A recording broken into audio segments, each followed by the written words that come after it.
stuff like that. He's definitely, when he sings, he's in the moment of the song. Yeah. You know what I'm saying? Like in all his performances, he just forgets the world is there. He's just kind of in his own head, which is actually really beautiful. But you're right, like I think in this music video he's supposed to be acting and like half the time he forgets he's there. Like so awkward because he's like, it's reaction time. That's right. And we're back once again with more things that Americans say. Like that. These are phrases, idioms, slangs, things that we say that honestly foreigners go, what?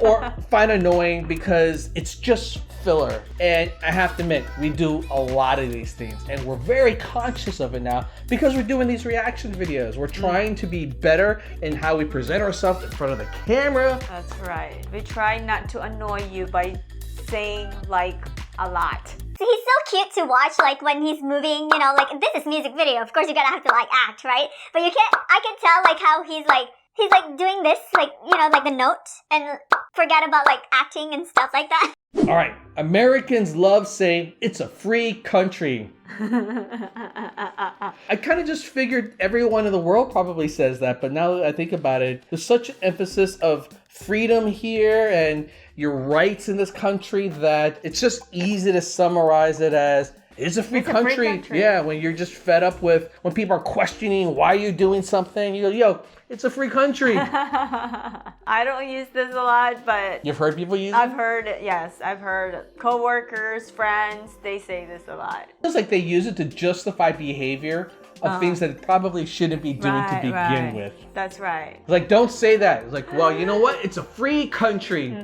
You know what I do hear a lot of, and it drives me crazy? People in this country, especially on the internet, they go free speech. It's like, I can say whatever I want. It's free speech. Yes. Oh, they say that all the time. But the problem is, they don't actually understand what free speech means, and it's very specific to how it's used, but they are using it to justify their ranting and raving, or oftentimes really just poor trolling behavior or racist behavior or sexist behavior. If you say something that is categorically false, that's called libel. You can be sued for that. Hey, I guess it's a free country. That's right, you can say it. Just be ready for the consequences. That's right. All I'm saying. People. Americans. God bless America.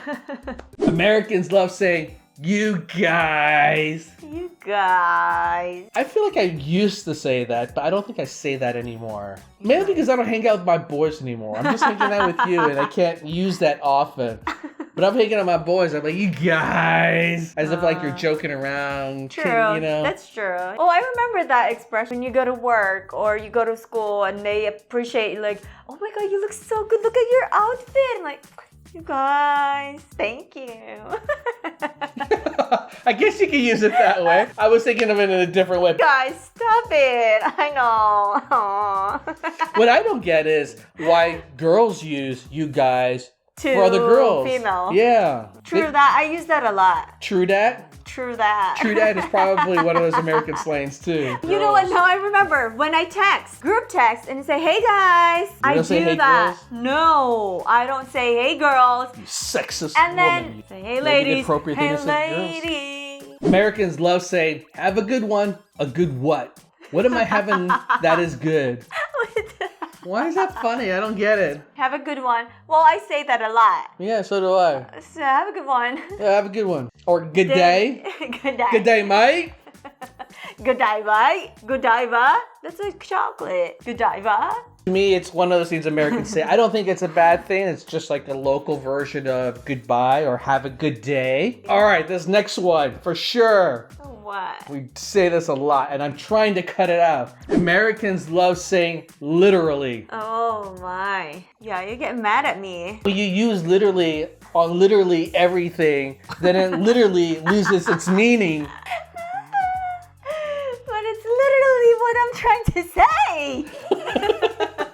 Literally is a poor man's version of emphasis. You can definitely think of better things that drive emphasis, to add additional flair, and it's dangerous. This is definitely one of those invisible words like. Like. You need to cut out literally, you need to cut out like, and I'm willing to bet for most Americans, you can cut out 50% of what you say. If you're thirsty at the end of the day, it's because you're filling up your words with this. You will be less thirsty if you cut out words, like literally. Like, it's surprisingly people use this word a lot when it's so difficult to pronounce. Like literally. True. Like, it's a big word. It doesn't actually shorten. Like I get if you say good day instead of have a good day, but literally is a big word and it's so unnecessary. it's not. At work, I'm starting to pick up my coworker's expression, which is, I'm not gonna lie. I keep hearing her saying that. I'm not gonna lie. I'm not gonna lie. I do this. I'm not gonna lie. I said that. You know what that means? What's it that? means that when she's not at work, she lies a lot.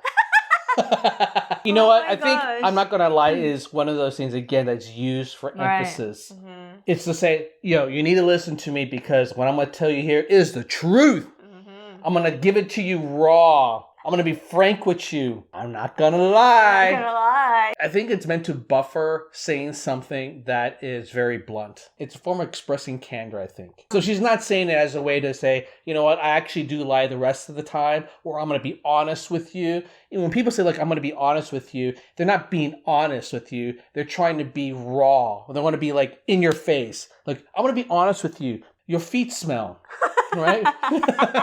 You never say, I wanna be honest with you. You're very beautiful. You work really hard, right? It's not like that. It's usually you're gonna say something that like they don't want to hear. Negative. It's negative. It's not negative. It's the fact that you got to just like give it to them straight. I'm gonna be honest with you.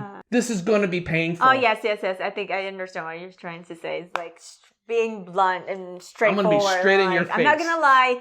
You know what? I didn't like that. Or exactly. Like, yeah. Okay. So I'm trying not to pick up on that because that's another. That's just it. A lot of these things get passed around because we hear other people say it. That's how infectious, if you will, in many ways, how viral these words are. My friend used to be our neighbor says, you know what I mean? You know what I mean? Oh my God. Even I get so annoyed every time. Oh, I hope she's not listening to this. You know what I mean? And I'm willing to bet because he's very close mean? with their kids, they probably pick up on it too. Because these are the kind of things that get picked up on. Like I said, I think you picked up like because of me, and I probably picked up on every other bad behavior because of you. What do you mean? Americans love to say super. Super this, super that, super, super, super.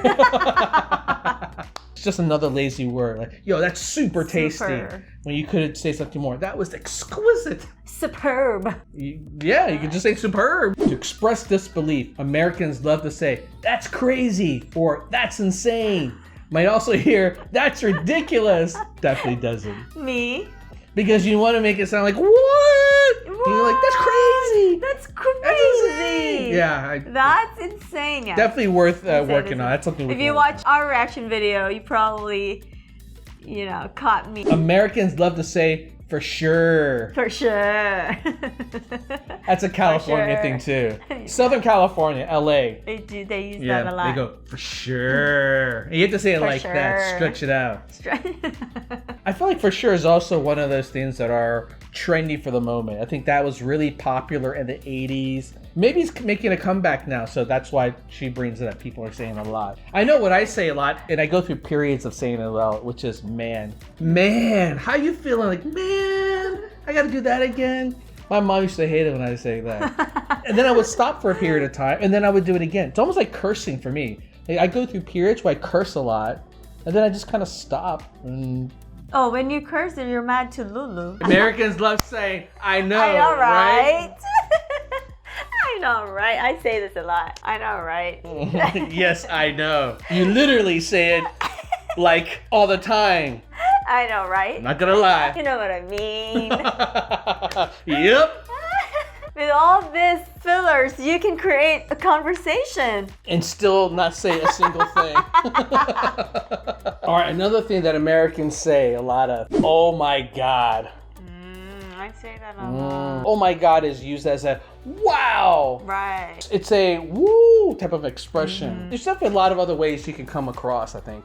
And the comments are funny because there's actually a lot of foreigners who admit, you know what, I say this too, so I don't think it's a big deal. I think us Americans probably rub off in the rest of the world. Just don't pick up on all America's bad habits. That's right. And I'm fortunate because of this YouTube, because we normally listen to ourselves now. It helps a lot. I would even recommend that if you want to improve your English, not like someone who is learning English for the first time, but rather someone who grew up in America like me, I want to improve my public speaking capability. Public speaking, yes. Then you have to learn to adopt a voice and a pattern of speaking where you cut out a lot of these things that have become really useless in meaning or just filler. That I think for a lot of speakers, if you're up on stage, it just doesn't sound formal. It doesn't sound like something Steve Jobs would say or a president would say. Can you imagine the president of the United States going, yo, like, thanks, man. For sure, we're the best country in the world. And it's like, You know what I mean? It doesn't convey well.